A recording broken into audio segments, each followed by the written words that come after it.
CMR jewellery మన కాకినాడలో అతిపెద్ద జ్యువెలరీ షోరూం మార్చి 30న గొప్ప ప్రారంభం. భీమిలిలో గంట మోగింది. భీమిలి నుంచే గంటా శ్రీనివాసరావు పోటీ చేస్తున్నారు. పెండింగ్ లో ఉన్న 4 లోక్సభ 9 అసెంబ్లీ స్థానాలకు టీడీపీ అభ్యర్థులను ప్రకటించగా గంటా శ్రీనివాసరావుకు భీమిలి టికెట్ ని చంద్రబాబు కేటాయించారు. దీంతో కొన్ని రోజులుగా కొనసాగుతున్న ఉత్కంఠకు తెరపడింది.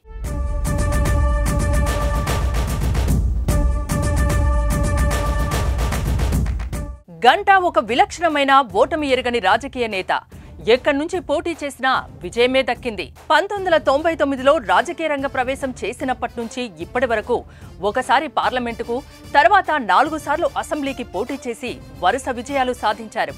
టీడీపీ నుంచి రాజకీయ రంగ ప్రవేశం చేసిన గంటా 1999లో అనకాపల్లి పార్లమెంటు సభ్యుడిగా, 2004లో చీపురుపల్లి నుంచి అసెంబ్లీకి, 2009లో ప్రజారాజ్యం పార్టీ నుంచి అనకాపల్లి ఎమ్మెల్యేగా, మంత్రిగా మళ్లీ టీడీపీకి తిరిగి వచ్చి 2014లో భీమిలి ఎమ్మెల్యేగా మంత్రిగా పనిచేసి 2019లో మళ్లీ విశాఖ నార్త్ నియోజకవర్గానికి మారి అక్కడ విజయం సాధించి ప్రతిపక్ష ఎమ్మెల్యేగా ఉంటూ స్టీల్ ప్లాంట్ ప్రైవేటీకరణకు వ్యతిరేకంగా రాజీనామా చేసి ప్రస్తుతం మాజీ ఎమ్మెల్యేగా ఉంటున్నారు. అయితే ఈసారి మాత్రం గంటా పోటీ చేసే స్థానంపై కాస్త ఊగిసలాట సాగింది.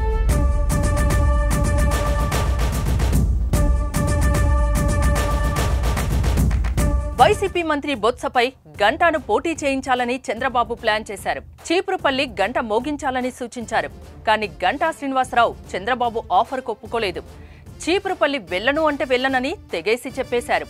భీమిలిలో పోటీ చేస్తానని పట్టుబట్టారు. పోటీ చేసే స్థానం మార్చే అలవాటు ఉన్న గంటా శ్రీనివాసరావు చీపురుపల్లిలో మాత్రం పోటీ చేసేందుకు కాస్త ఆలోచించారు. జిల్లా వేరు కావడంతో పాటు పరిచయం లేని నియోజకవర్గం కావడంతో వెనుకంజ వేశారు.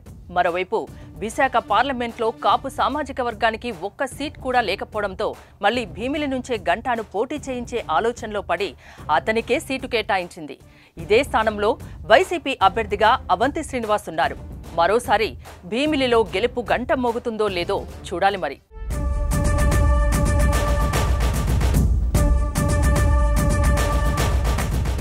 సుమన్ టీవీలో మీ పర్సనల్ అండ్ బిజినెస్ ప్రమోషన్స్ కోసం కింది నెంబర్కి కాంటాక్ట్ చేయండి.